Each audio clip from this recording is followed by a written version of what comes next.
Welcome to Lean IT Business Analysis for Agile Software Development.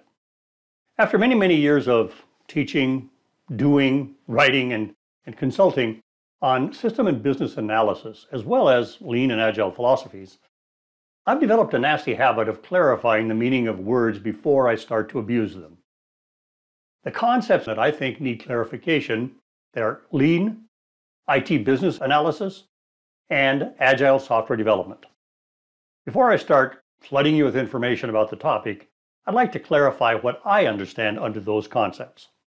Let me start with the key component that limits the audience to the essential group, namely IT Business Analysis.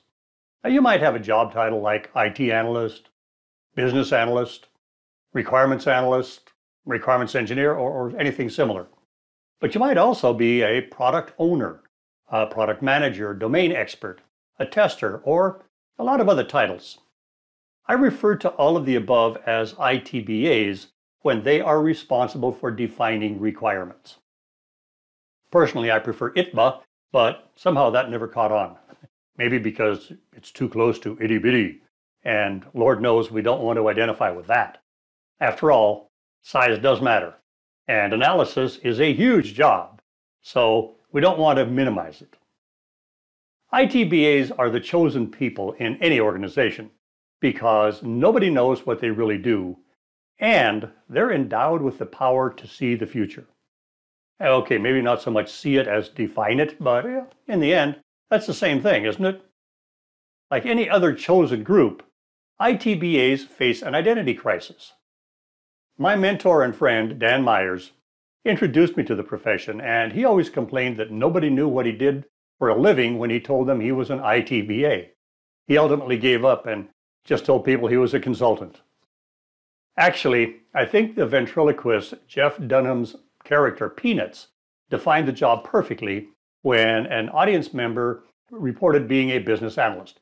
Peanut replied, "Business analyst? So what do? Walk into a business, look around and proclaim, 'Yep, this is a business,' or what?" I'm sure a lot of you are glad now to finally know what your job really is.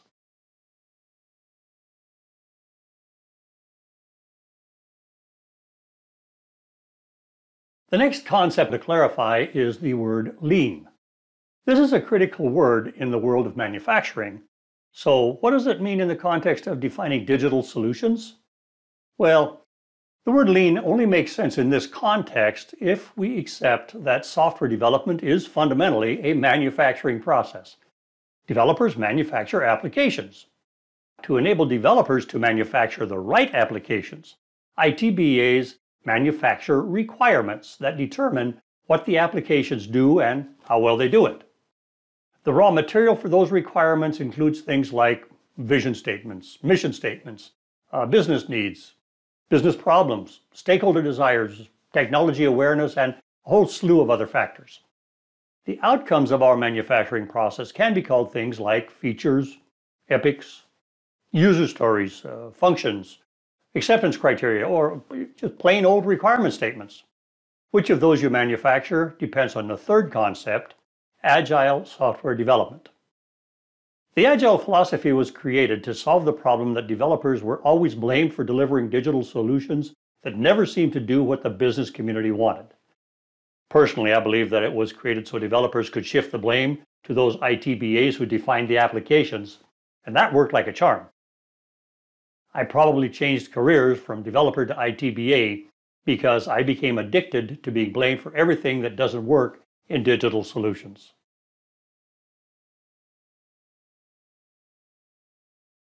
Requirements elicitation, requirements gathering, or user story discovery are primarily a one-time activity in a waterfall environment. All too often, they're done too early and not at an adequate level of detail. This is rightfully a recurring responsibility in Lean or Agile. In both cases, business needs and wants are expressed at a level of detail that allow IT to plan, prepare, and scope change initiatives. Requirements in a traditional development environment are documented in a business requirements document, BRD, or something similar, while features, functions, stories, or even requirements in a lean and agile world are maintained in a product backlog. Unfortunately, you can't look up the technological needs of an organization in advance. Organizations evolve. Industries evolve. Most importantly, technology evolves. We live in a constant cycle of change. Because of that, a lot of business or technical requirements aren't documented anywhere. They exist only in the minds of stakeholders and in feedback that has yet to be gathered from end users.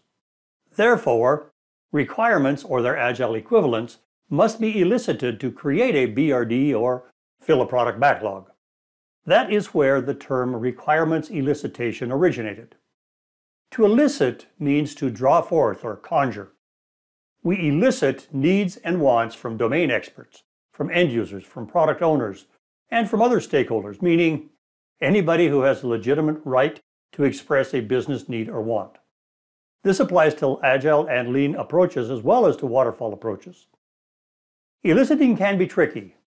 Often the business world doesn't know its detailed business needs, or they can't express them in a way that gives software developers the understanding they need to create the digital solution. And that, my friends, is why we desperately need collaborative conversations and meetings, Three Amigo specifications, specification workshops, user story workshops, or requirements workshops.